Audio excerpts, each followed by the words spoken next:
परम पिता परमात्मा का स्मरण।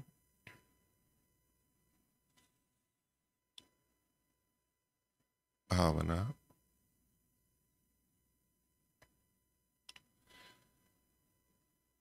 हे पक्षपात रहित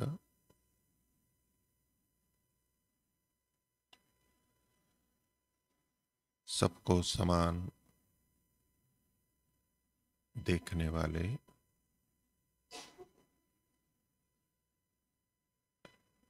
यथा योग्य व्यवहार करता परमेश्वर,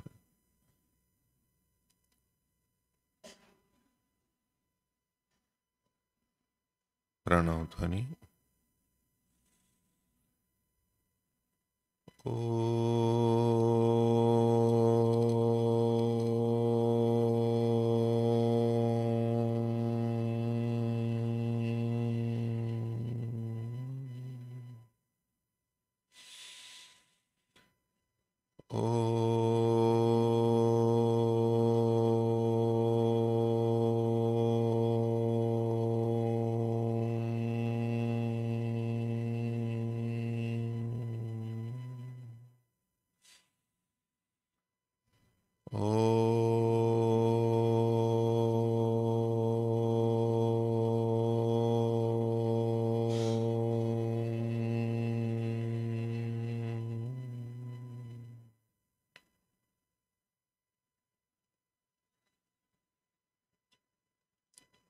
धर्म प्रेमी सज्जनों, मुक्ति से लौटने के बाद में अविद्या कैसे उत्पन्न होती है, प्रारंभ कैसे होता है और प्रारंभिक आत्माओं को मुक्ति के लिए कितना प्रयत्न करना होता है, जैसे आज हमें अपना कठिन लगता है क्या तब भी उनको वैसा ही कठिन लगता था, इत्यादि बिंदुओं को लेके पीछे जो चर्चा हुई है उसमें आप लोगों के कुछ प्रश्न भी हो गए हैं। अभी और जिनके प्रश्न शेष हैं वो पूछ सकते हैं, पूछिए। ओम नमस्ते मुनि जी।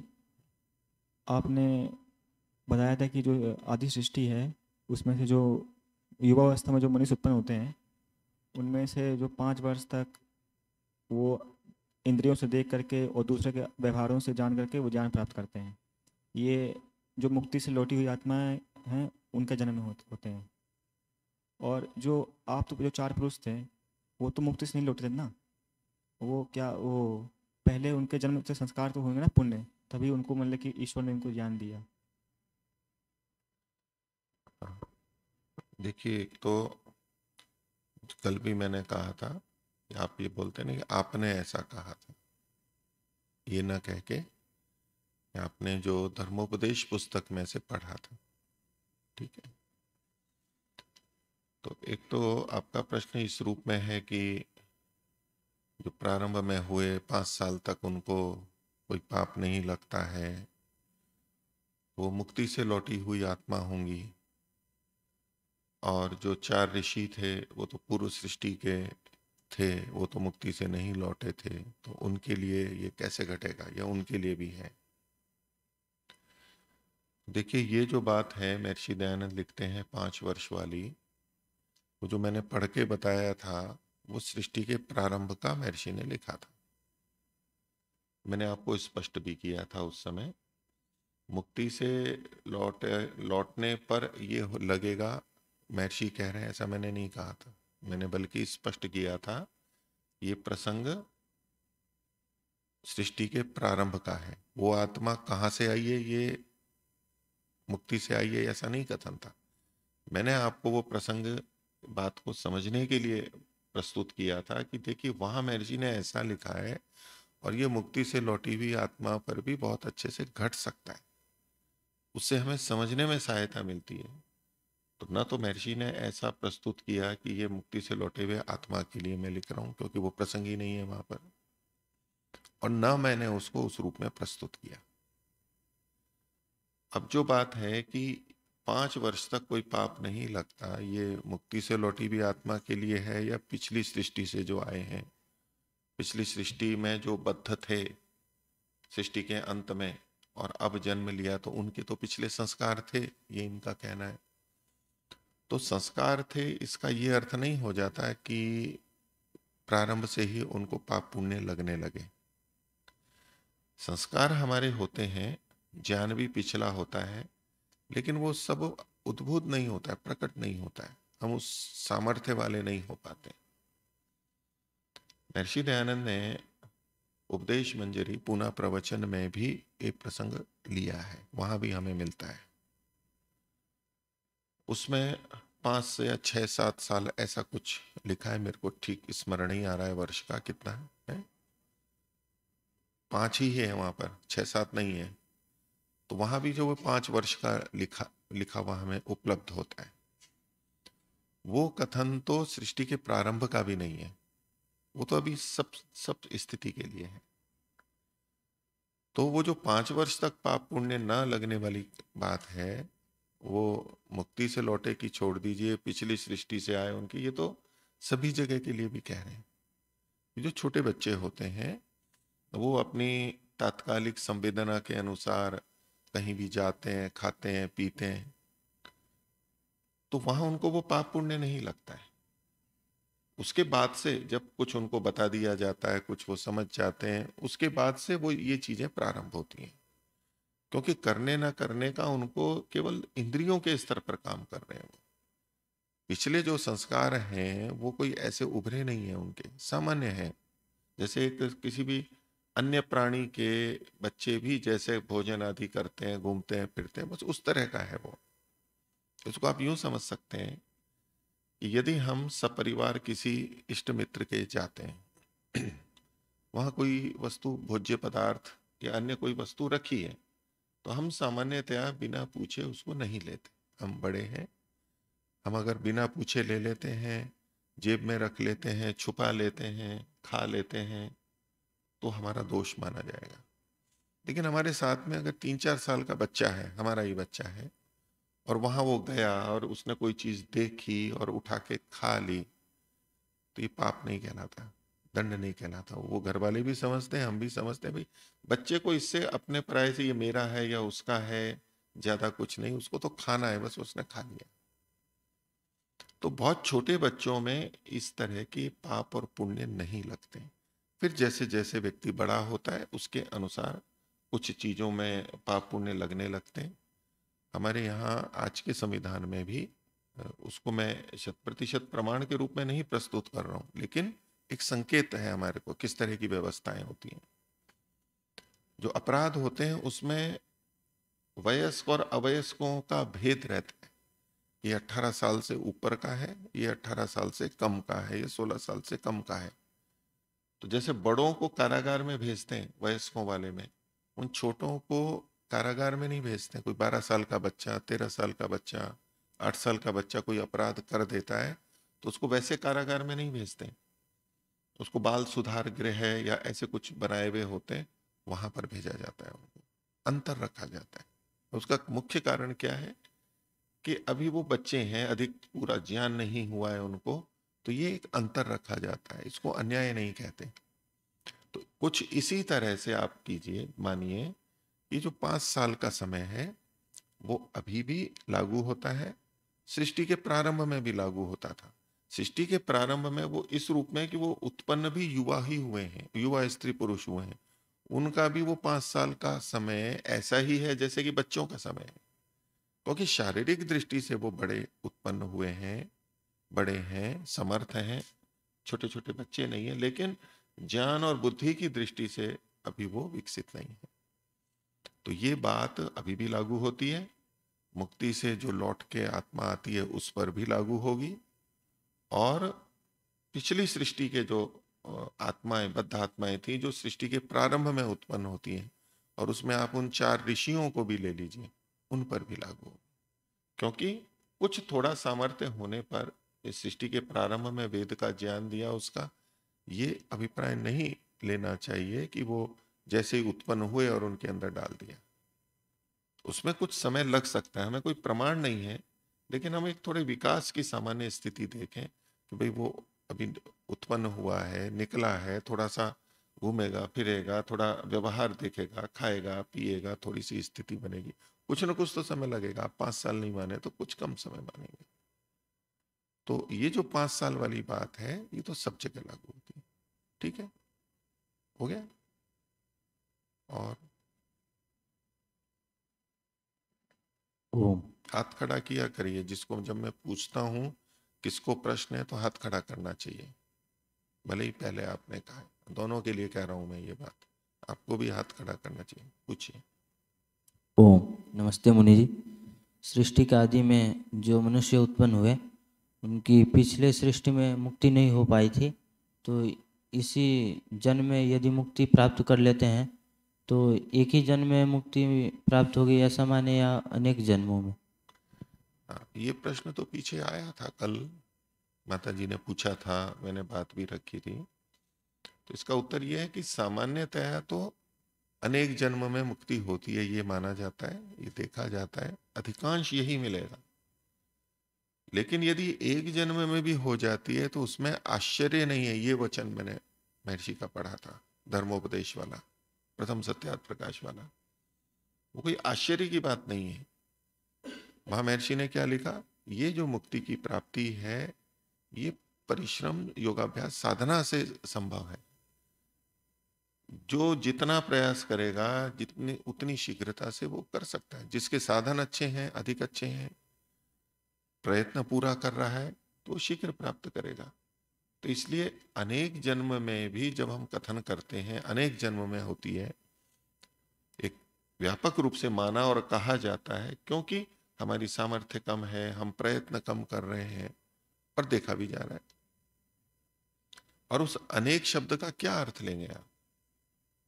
अनेक जन्म में होती है तो अनेक का मतलब क्या ले रहे हैं आप? हैं? अनेक का मतलब क्या? अनेक मतलब बहुत बार जन्म हुआ। बहुत बार जन्म हुआ। जी। बहुत का मतलब कितना? कितना, उसकी सीमा बताओ ना, कि भाई बहुत का मतलब कहां से कहां तक का आप मान रहे हो, संख्या में बोल करके बताओ। संख्या मतलब 1000-2000 बार जन्म लिया मनुष्य का। 1000-2000, और जी। जो 100 बार में ले वो बहुत बार में नहीं होगा, हो जाएगा। अनेक बार में नहीं आएगा वो। जी। अनेक का मतलब क्या होता है? 2 से अधिक। एक से अधिक। एक। एक नहीं है तो 2 जन्म है तो भी अनेक जन्म हो गया, 3 है तो भी अनेक जन्म है। तो अब 2 से लेकर के आप 1000-2000 बोल रहे हो, तो जब हम अनेक बोलते हैं शब्दों के ऐसे अर्थ हम कुछ मान लेते हैं अपने मन में, और उसी तरह से फिर हमारे प्रश्न भी आएंगे और हम एक स्थिर हो जाते हैं, कुछ रूढ़ी अर्थ ले लेते हैं। 1000-2000, 5000 क्यों नहीं, 1 लाख क्यों नहीं? हो सकता है ना, 1 लाख जन्मों में भी नहीं हो, 1 करोड़ जन्मों में भी नहीं हो सकता है ना ये भी। तो जब अनेक शब्द बोल रहे हैं तो उसकी सीमा बहुत अधिक है, 2 से लेकर के आप बहुत अधिक तक ले जा सकते हो उसको। उसका मतलब ये नहीं कि अनेक 5-10 जन्म में, 100-200 में, या 1000-2000 में, 1 लाख-2 लाख में, ऐसा कुछ निर्धारण नहीं कर सकते, इतनी लंबी सीमा है। तो 2 का भी ग्रहण करेंगे अनेक में, बहुत में कम से कम 3 का ग्रहण करेंगे, बहुवचन में मान के चलें तो 3 का ग्रहण करेंगे।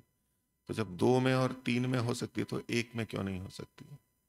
ये तो निकट हुआ ना। आप ऐसा कह सकते हैं कि 1 लाख जन्म में भी कईयों की नहीं होती है, तो 2 जन्मों में, 3 जन्मों में नहीं हो सकती, ऐसा कह सकते हो क्या?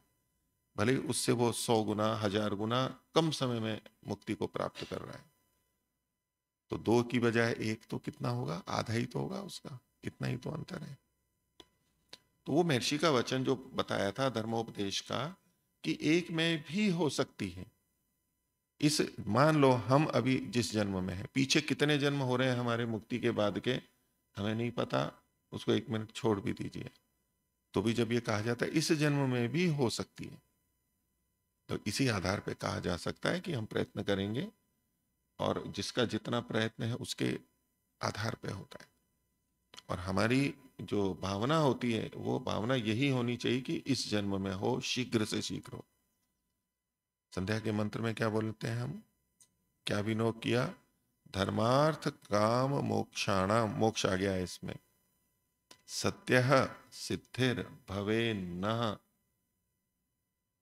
सत्यः, सत्यः का मतलब शीघ्र, अस्मिन अहनि, इस दिन, आज ही, ये तीव्रता को बता रहा है, इस जन्म ही नहीं, आज ही हो जाए।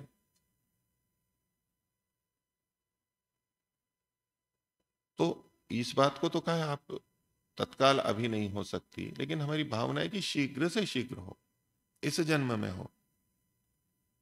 यह चेद अवेदित अथ सत्यम अस्ति।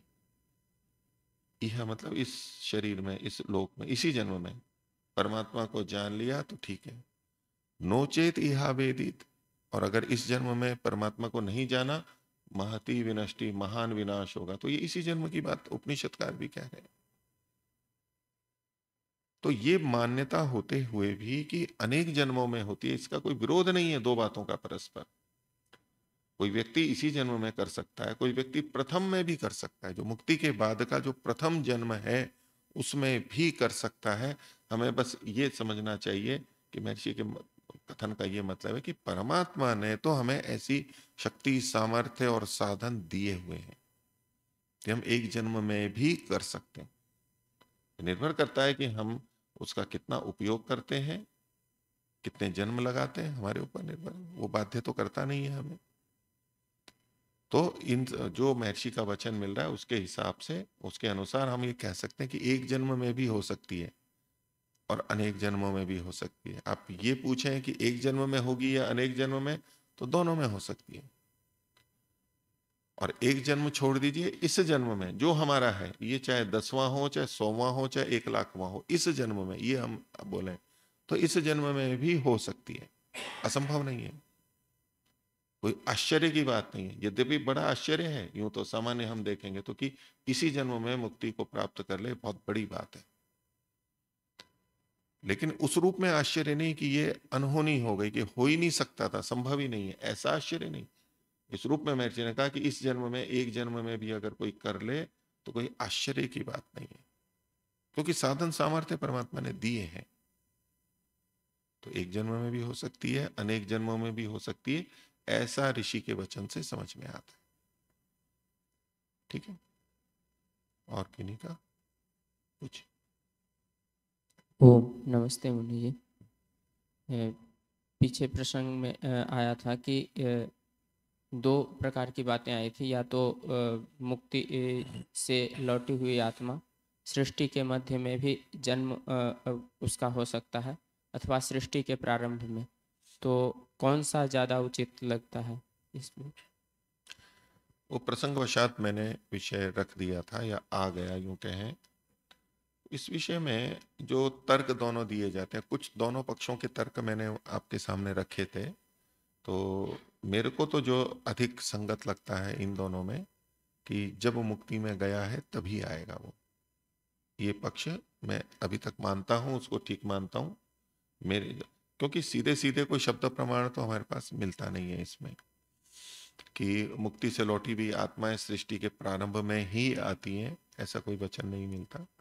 तो हम जब इन बिंदुओं पर विचार करते हैं तो ईश्वर के न्याय पर, यथा योग्य व्यवहार पर, और मुक्ति का काल जो हमें दिया गया है उसके आधार पर हम विचार करते हैं। तो मुक्ति का जो काल है 31 नील, 10 खरब, 40 अरब, तो मान लो आज सृष्टि के इस समय में मध्य में लगभग हम जैसे हैं, यहां कोई मुक्ति में गया तो उसका मुक्ति का काल कब पूरा होगा? लगभग वही मध्य में ही आएगा, वो उसी समय में उसका मुक्ति का काल पूरा होगा। तो इस दृष्टि से जब हम देखते हैं तो सृष्टि के एकदम प्रारंभ में जो आत्माएं आती हैं, जो अमैथुनी सृष्टि वाली आत्माएं हैं, वो तो कम से कम मुक्ति से लौटी हुई नहीं होंगी। इस पक्ष में ये बनेगा, क्योंकि सृष्टि के प्रारंभ में उत्पन्न होते ही कोई मुक्ति में जा नहीं सकता है, कम से कम एक जन्म तो लगेगा।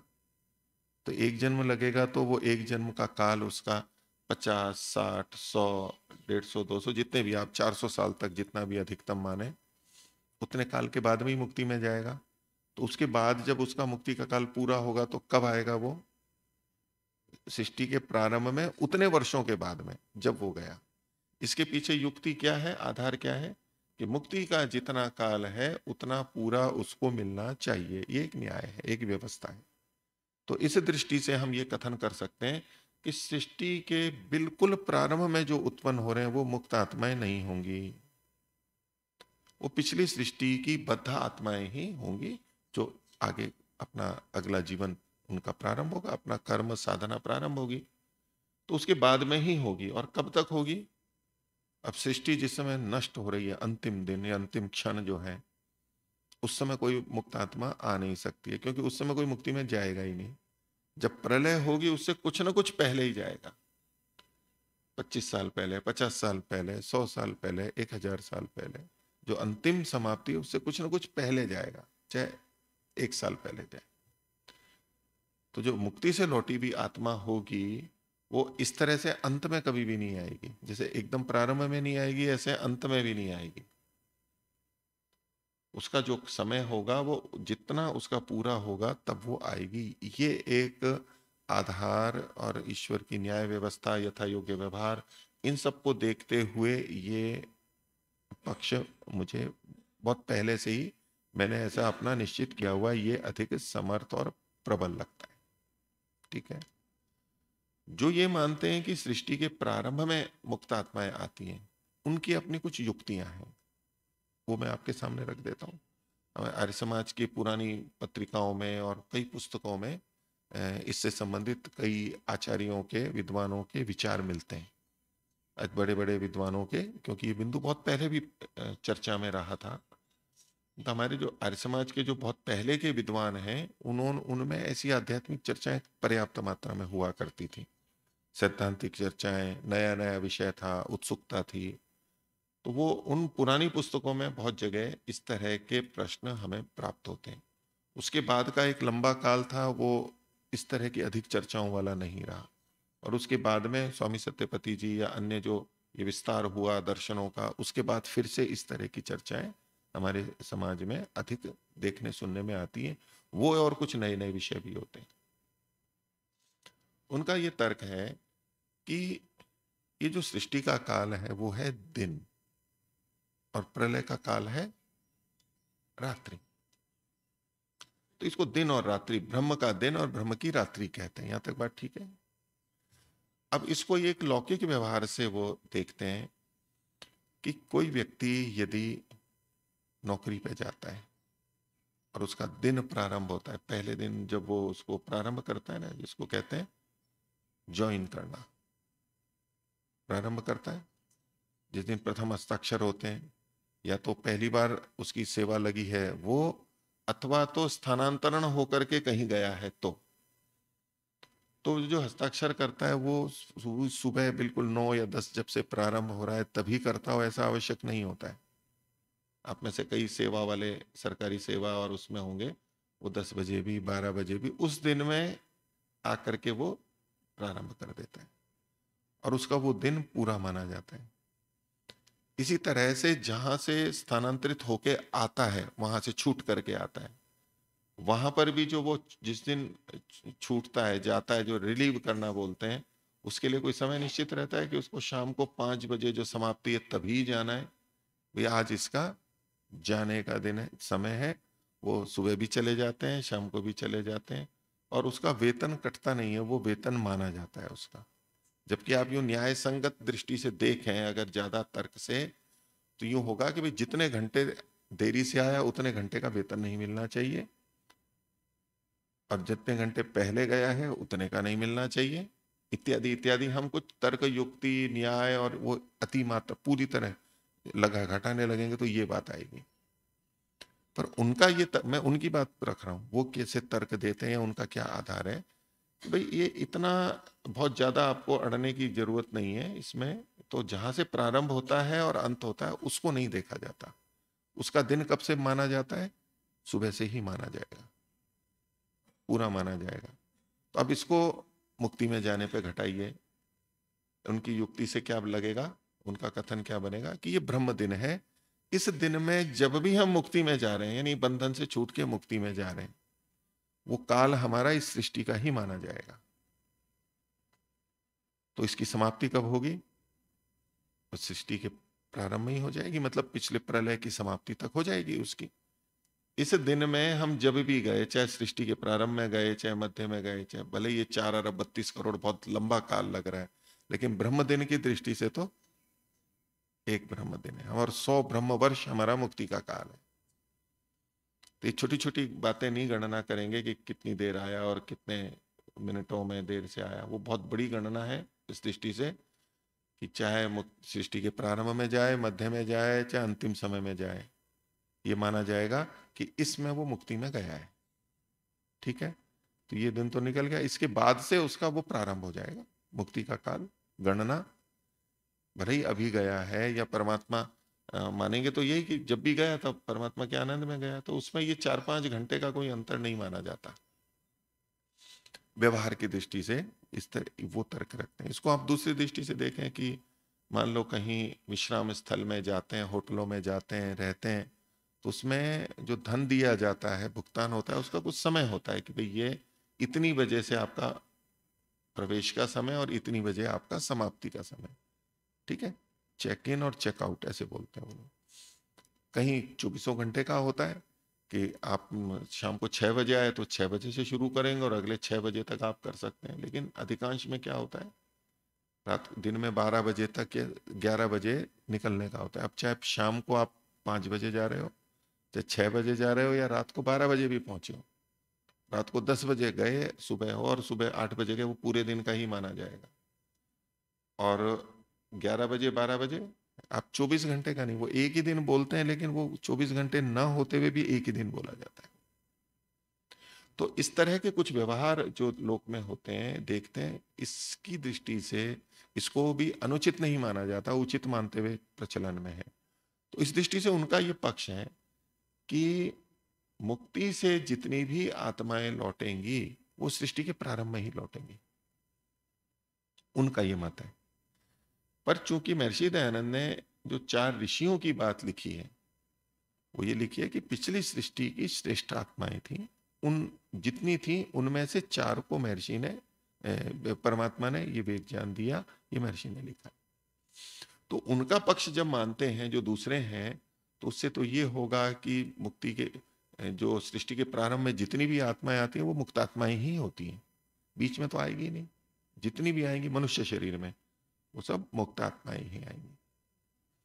अब उसमें ये वचन विरोध में आता है कि फिर तो जो 4 वेदों का ज्ञान दिया, कई लोग मानते भी यही हैं, कहते भी यही है कि जो 4 ऋषि थे, अग्नि वायु आदित्य अंगिरा, वो मुक्ति से लौटी हुई आत्माएं थी। कई लोग ये भी बिंदु है कि वो 4 वेदों का ज्ञान किनको दिया, मुक्ति से लौटी हुई आत्माओं को, क्योंकि वो योग्य थी। और महर्षि दयानंद ने स्पष्ट लिखा है कि वो मुक्ति से लौटी हुई पिछले जन्म पिछली सृष्टि की श्रेष्ठ आत्माएं थी। तो सृष्टि के प्रारंभ में पिछली आत्माएं भी आती हैं, मनुष्य जन्म ग्रहण करती हैं, ये सिद्ध हो रहा है, इसलिए उनकी वो बात पूरी नहीं घटती। दूसरा, पिछली सृष्टि के इन 4 विशिष्ट आत्माओं को छोड़ भी दें, और भी तो थे जो होंगे जिन्होंने मनुष्य जन्म के योग्य होंगे, वो भी तो मनुष्य जन्म ग्रहण करेंगे, उनको भी तो कहीं अवसर होगा, या तो कुछ समय बाद में होगा, जब मैथुनी सृष्टि प्रारंभ होगी तब से प्रारंभ होगा, हो सकता है। एक विचार की बात है। तो कुल मिलाकर के ये पक्ष प्रबल लगता है कि बीच में कभी भी आएंगी। उसमें बीच में कभी भी आएंगी में जो एक अभी आपत्ति आ रही है वो ये जो पीछे प्रश्न आया कि जब मुक्ति से लौटी हुई आत्मा है, उसका कोई अविद्या नहीं है, कोई संस्कार नहीं है, तो उसको प्रारंभ से होना चाहिए, और ऐसा होना चाहिए कि उस पर माता के विचार और उसका प्रभाव ना पड़े। नहीं तो वही प्रश्न है कि मुक्ति से लौटी हुई आत्मा में भी जब गर्भ में आई है, सृष्टि के बीच में आएगी तो मैथुनी सृष्टि ही होगी। तो माँ के खान पान का, माँ के विचारों का जो प्रभाव आता है, तो वो क्यों आया? क्योंकि कर्म तो थी नहीं, कर्माशय तो था नहीं, और फिर अलग अलग माताओं के शरीर में वो बच्चा जाएगा, वो आत्मा जाएगी, तो भले ही अच्छी जगह परमात्मा देगा, लेकिन फिर भी कुछ न कुछ तो अंतर होगा। जो कल प्रश्न था वो एक प्रश्न रहता है, उसका मैंने अपनी समझ से समाधान भी किया। फिर भी परमात्मा की न्याय व्यवस्था मानी जा सकती है, कहीं कुछ कम कहीं कुछ कम, एक जैसा तो पूरा हो ही नहीं सकता है। मुक्ति से लौटी आत्माओं को भी माँ की बात छोड़ भी दें, लेकिन अन्य चीजों की दृष्टि से भी, शरीर की दृष्टि से, परिवेश की दृष्टि से, सब कुछ 100% एक जैसा हो ही नहीं सकता है। हम ये माने कि पिछले कोई कर्म नहीं है, पिछले कोई संस्कार नहीं है, तो बिल्कुल एक जैसी 100% एक जैसी स्थिति मिलेगी ऐसा नहीं होगा, कभी हो ही नहीं सकता है। और फिर हम कहें कि 100% वैसी स्थिति नहीं है तो फिर तो परमात्मा अन्यायकारी हो गया, किसी को कुछ दिया।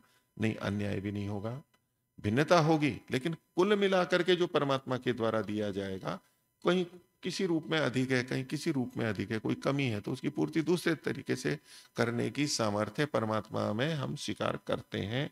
वो कुल मिलाकर के न्याय ही होगा, उसमें भेद नहीं होगा, उसमें दिक्कत नहीं होगी।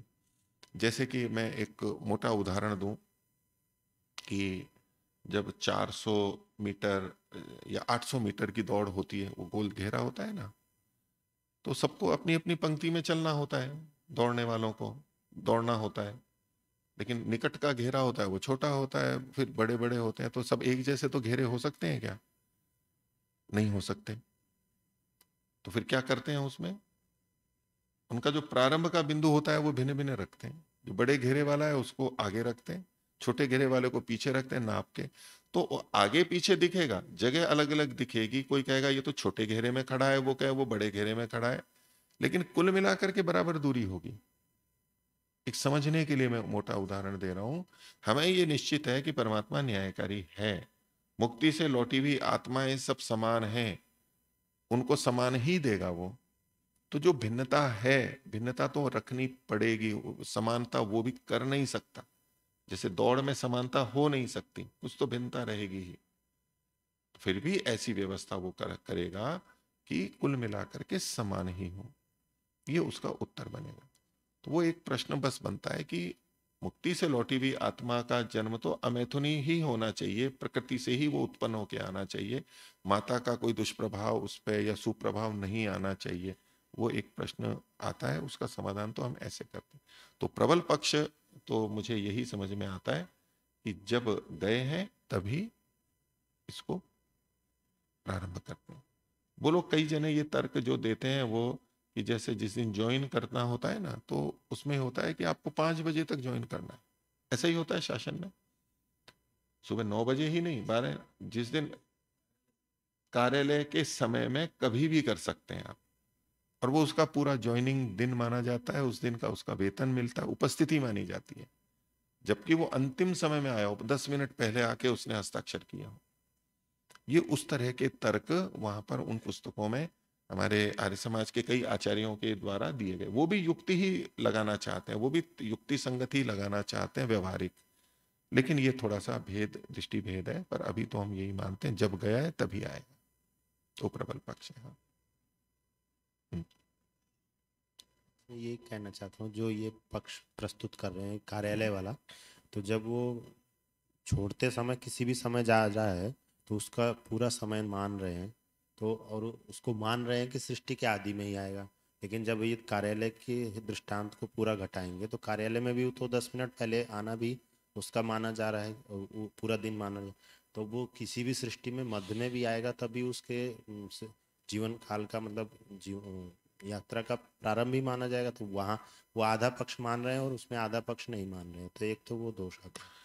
दोष तो है, पर उनका जो आप कह रहे हो वो बात ठीक है, वो आक्षेप उन पे आएगा, लेकिन उनका जाने के रूप में ज्यादा कथन है कि सृष्टि से जब गए हैं ना, लेकिन आगे तो उसी दिन प्रारंभ जिस दिन होगा वो तो प्रारंभ से ही होगा। मैंने दोनों उदाहरण रख दिए, लौकिक ज्वाइन करने के और रिलीव होने के, पर वो जो रिलीव होने वाले में उनका वो उस पक्ष में घटाते हैं, बाकी सृष्टि के प्रारंभ में आएगा ये वो मानते हैं।